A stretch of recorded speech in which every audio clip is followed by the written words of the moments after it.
Welcome. Here's the thing, family, and thank you for your time and support of Reason. During this special edition of Here's the Thing, I once again give you the versification of Rudyard Kipling. Kipling was a man whose perceptions were forged in the crucible of perhaps the most seismic era of the human experience since the crisis of the late Middle Ages fell to the Renaissance. These chilling verses could be dropped seamlessly into the present cultural theater of absurdity as a reminder that the next calamity is no more than a sunrise away. Listen to these words as many times as you need. Make notes for questions and quotations. Search for the text and read along. I'd like you to pay particular attention to the final 4 stanzas. First published 100 years ago, these words are a spectral reminder of the futility of the quest for artificial hegemony over the natural state of human liberty. If and when we finally understand and execute our decisions and actions based on the morality of the long-term good over the debased greed of team sport political ideology, perhaps we'll be okay. If and when we finally understand that we are of this world and not in control of it, perhaps we'll see the path to the next level of enlightenment. For now, we remain far too stolid to perceive that the power-hungry are burning us down upon the pyre of their hubris. The power-hungry never seem to grasp that they too will be tossed upon the bonfire when the fuel runs low. Deep in the crepuscular reaches of the collective consciousness, certainly we must know that there is no end to this game. There is only more game, more division, more destruction, more lunatic folly. The very conception of a perfect world is irrational at a kindergarten level of acumen. There is no panacea to right the minds of the masses. There is only terror and slaughter to reach an end that is never at the end, that is never there. The universe has no agenda. It simply is. And it will have equilibrium, balance, regardless of whose thumb is on the scale. The next calamity may be no more than a sunrise away, but it always clears the air for a reawakening. It will happen. The question remains, will we follow as the Bronze Age or the Renaissance? 2 quotes as preamble. History doesn't repeat itself, but it often rhymes. And what has been done will be done again. There is nothing new under the sun. Rudyard Kipling, The Gods of the Copybook Headings. As I pass through my incarnations in every age and race, I make my proper prostrations to the gods of the marketplace. Peering through reverent fingers, I watch them flourish and fall, and the gods of the copybook headings, I notice, outlast them all. We were living in trees when they met us. They showed us each in turn that water would certainly wet us, as fire would certainly burn.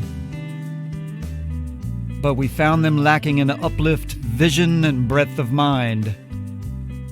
So we left them to teach the gorillas while we followed the march of mankind. We moved as the spirit listed. They never altered their pace, being neither cloud nor wind-born like the gods of the marketplace. But they always caught up with our progress, and presently word would come that a tribe had been wiped off its ice field, or the lights had gone out in Rome.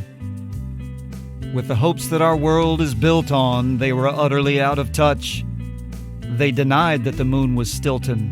They denied she was even Dutch. They denied that wishes were horses. They denied that a pig had wings. So we worship the gods of the market who promised these beautiful things. When the Cambrian measures were forming, they promised perpetual peace. They swore if we gave them our weapons, that the wars of the tribes would cease. But when we disarmed, they sold us and delivered us bound to our foe. And the gods of the copybook heading said, "Stick to the devil you know."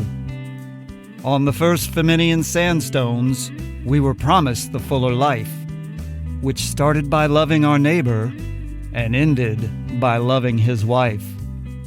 Till our women had no more children, and the men lost reason and faith, and the gods of the copybook heading said, "The wages of sin is death." In the Carboniferous epoch, we were promised abundance for all, by robbing selected Peter to pay for collective Paul. But though we had plenty of money, there was nothing our money could buy. And the gods of the copybook heading said, "If you don't work, you die."